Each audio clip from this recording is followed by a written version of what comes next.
Greater Good Radio. Connect, learn, heal, and grow. Puʻuhonua isn't just a place.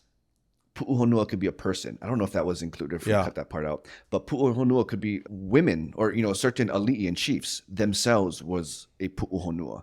For someone who doesn't know what's a Puuhonua, how would you explain that? Puʻuhonua is a place of refuge. So it's a place where if in old days, if you broke a couple, if you broke the law, and you were able to get to this Puʻuhonua, this location, before getting caught, you were safe. Because my understanding, it wasn't a place where you go to run away from your wrongdoings and getting out of being arrested or killed, but it was like a rehabilitation. So you go there, the people there will accept you in. You go through this whole process to fix you, to realign you, to get you back to what your kuleana in society is, and then they will relinquish you back into society, so then you get back to that goal. I mean, if you think of that today, what do we have today? We have rehabs, we have these other places. So is there something in the traditional sense of a Puʻuhonua, which we may look as a rehab today, that we can be influenced by, that we can adopt, that we can integrate into our life today to be a little bit more Hawaiian rather than Western or, haole in that sense? Is there things that we don't need to reinvent, that our kupuna were so knowledgeable, that how can we integrate that today?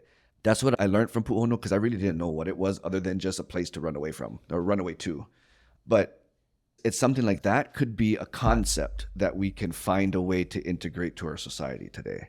Yeah. I don't know what that looks like, but I mean, for me, what is my job? Can I just start the conversation? And for everybody who's watching it, you're inspired, baby. You can pick up the conversation and take it to the next level.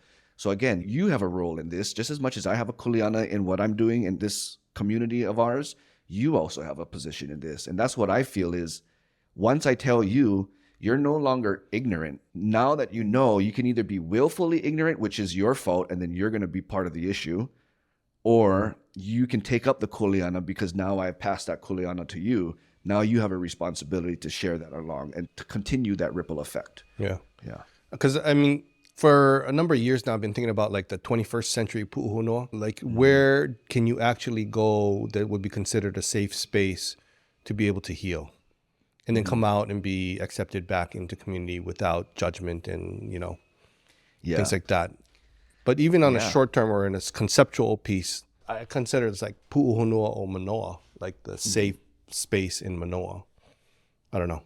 Yeah. Actually, a street over there is called Puuhonua. Really? Yep, just up the street. That's another one then I could do.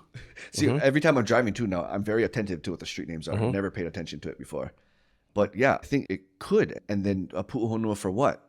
I mean, when we think we're running away from breaking the law, you killed somebody or something. But then, I mean, mental health is an issue, that kind of a mind space, going in and just sitting down and have conversations, safe space, unintimidatingly, sit down. So it's like we can have different levels of it. And see, I mean, even just the fact that you have that thought, like, I wonder what we can do. That is my goal. I'm never going to give the answer. I don't know the answer to a lot of the questions that I speak of. But it's hopefully, if my mind is rolling, I can inspire you. And then again, create the ripple effect. I believe there's always a way to do something. There's always a way. It's just taking the time to figure out what that way is. If you resonate with Greater Good Radio, please join our community at www.greatergoodradio.com, where you can get access to exclusive content and offerings. Hope to see you soon.